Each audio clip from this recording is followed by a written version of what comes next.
사인 좀 들어갈게요. 다 함께 찬송 388장 부르시면서 오늘 주일 오후 찬양 예배를 하나님 앞에 드리겠습니다. 1절만 부르겠습니다.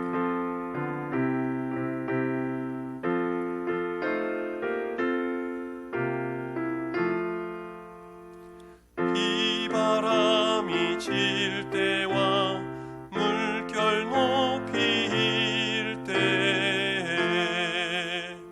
사랑 많은 우리 주 나를 품어주소서. 풍파 지나가도록 나를 숨겨주시고 안식 없는 곳으로 주여 인도하소서.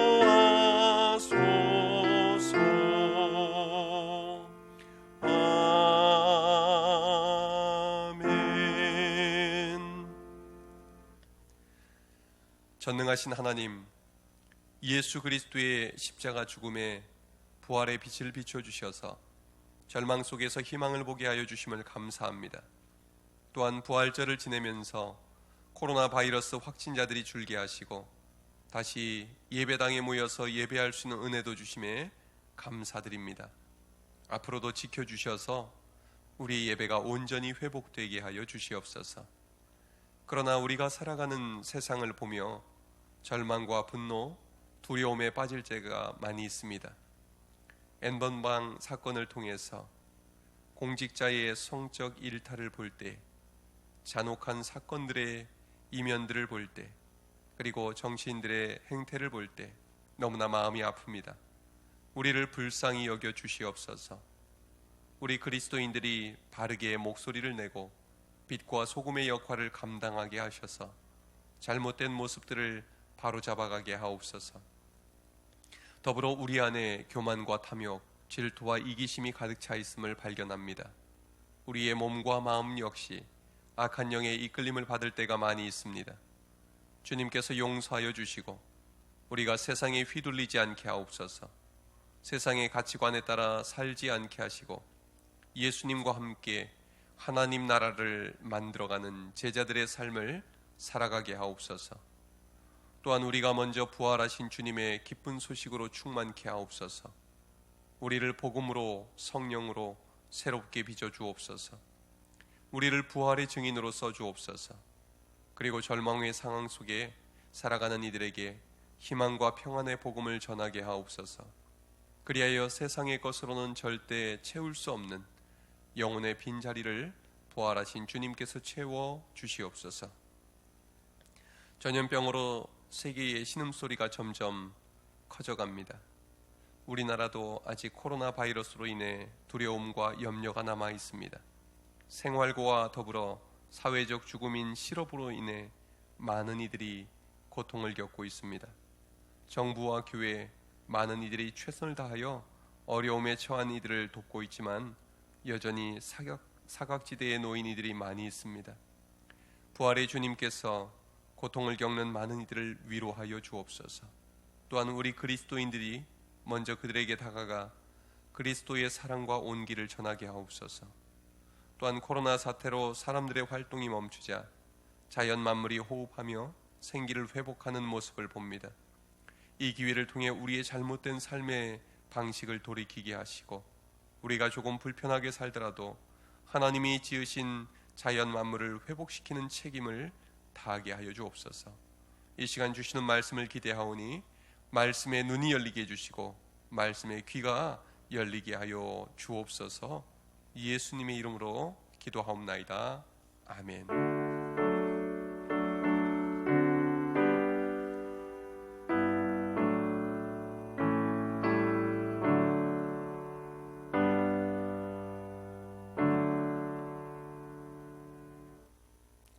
오늘 우리에게 주시는 하나님의 말씀은 에스겔 34장 11절부터 16절까지의 말씀입니다.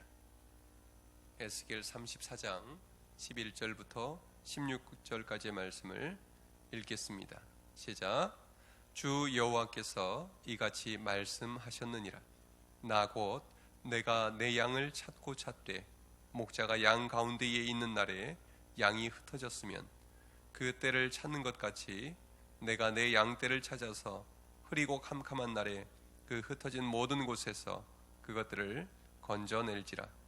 내가 그것들을 만민 가운데에서 끌어내며 여러 백성 가운데에서 모아 그 본토로 데리고 가서 이스라엘 산 위에와 시내가에와 그 땅 모든 거주지에서 먹이되 좋은 꼴을 먹이고 그 우리를 이스라엘 높은 산에 두리니 그것들이 그곳에 있는 좋은 우리에 누워 있으며 이스라엘 산에서 살진 꼴을 먹으리라. 내가 친히 내 양의 목자가 되어 그것들을 누워 있게 할지라. 주 여호와의 말씀이니라. 그 잃어버린 자를 내가 찾으며 쫓기는 자를 내가 돌아오게 하며 상한 자를 내가 싸매주며 병든 자를 내가 강하게 하려니와 살진 자와 강한 자는 내가 없애고 정의대로 그것들을 먹으리라. 아멘. 어제까지 우리는 예루살렘 멸망에 관해서 살펴보았습니다. 오늘은 유다 왕국 주변에 있는 에돔과 여러 이방 나라들의 심판에 대해서 말씀을 살펴보겠습니다.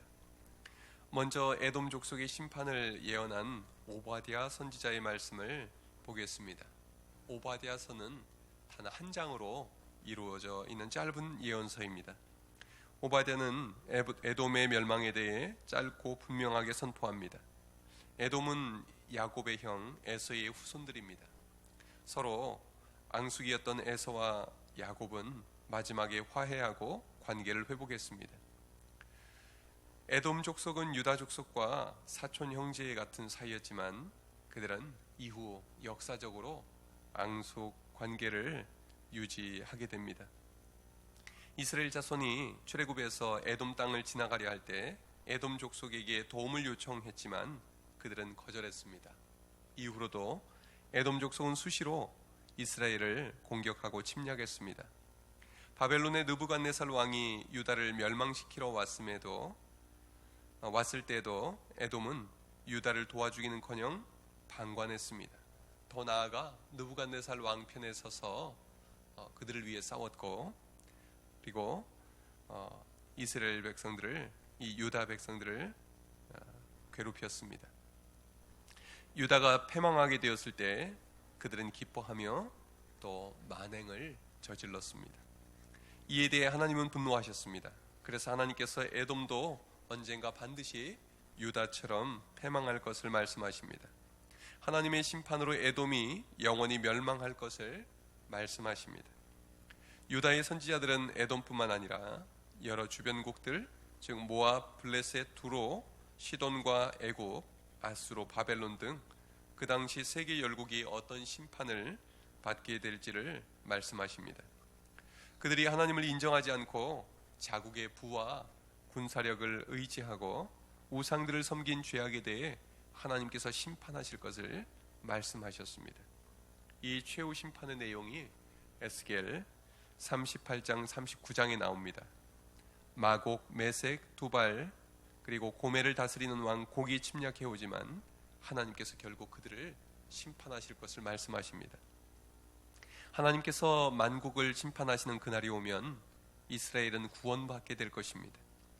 세계에 퍼져 있는 남왕국과 북왕국의 포로들은 다시 하나님이 주신 가나안 땅으로 돌아오게 될 것입니다.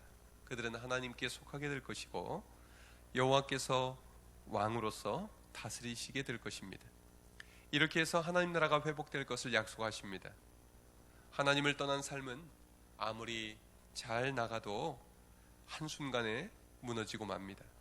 반대로 하나님께로 돌아오면 모든 것이 끝난 것 같아도 하나님께서 다시 일으켜 세우시고 온전히 회복시켜 주십니다. 시편 137편은 유다 백성들이 바벨론의 포로로 끌려가서 부른 노래입니다. 갈대아인들은 포로로 끌려간 이스라엘 백성들에게 재미삼아 하나님께 드리던 찬양을 부르게 합니다. 그들은 하나님께 영광 올려드리기 위한 찬양을 인간들의 오락거리로 바꾸어 놓는 것입니다. 유다 포로들은 이런 상황 속에서 슬퍼하며 이런 기도를 드립니다. 여호와여, 예루살렘이 멸망하던 날을 기억하시고 에돔 자손을 치소서.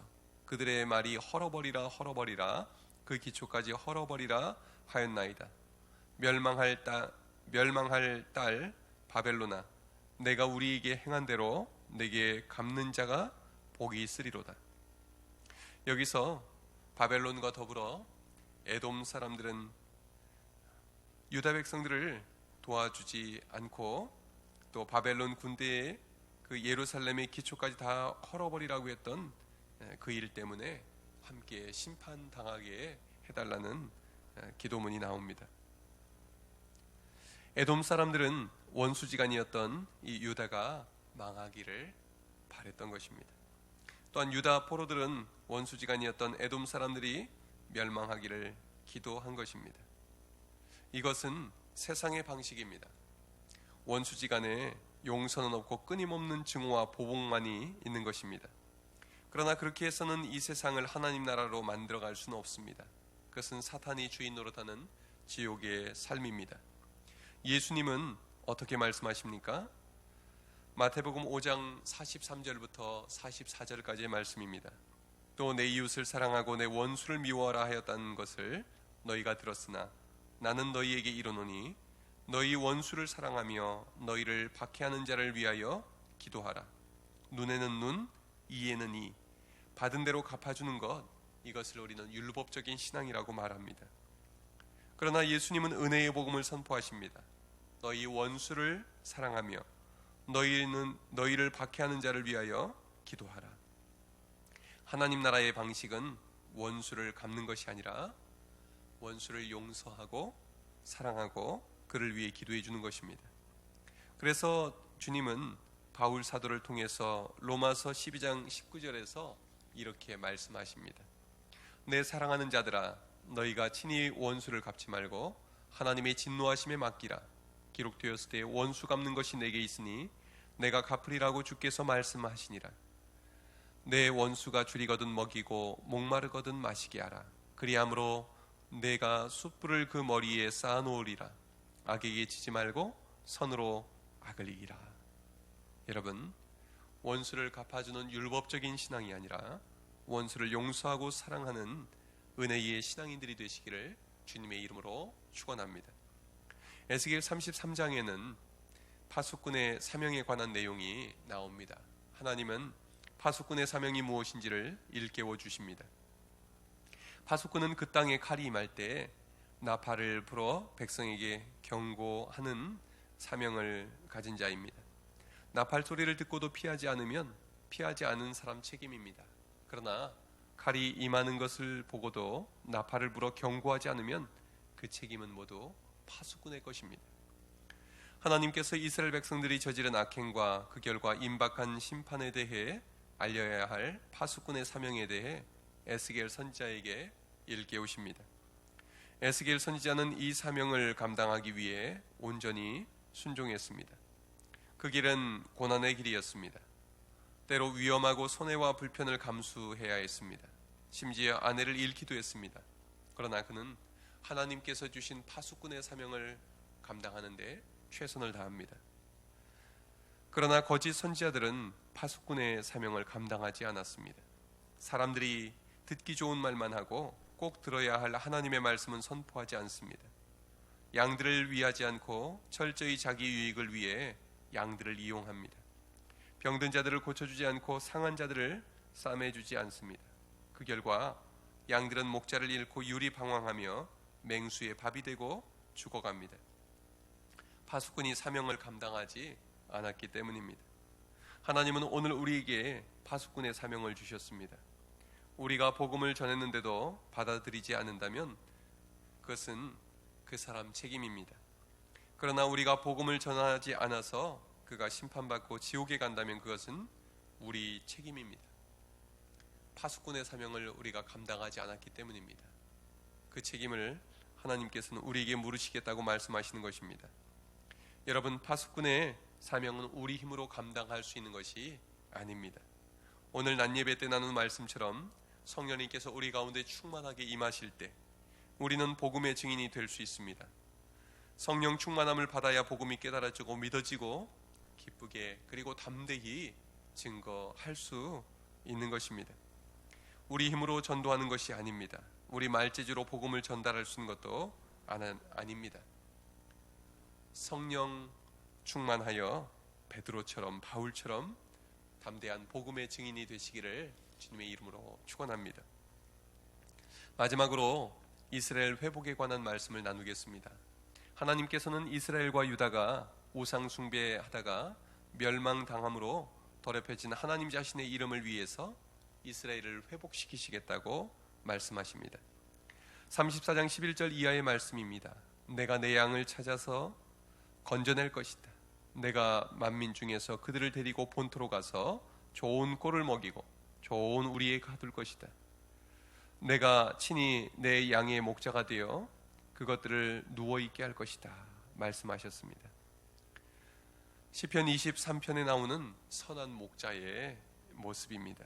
이어서 말씀합니다. 그 잃어버린 자를 내가 찾으며 쫓기는 자를 내가 돌아오게 하며 상한 자를 내가 싸매주며 병든 자를 내가 강하게 할 것이다.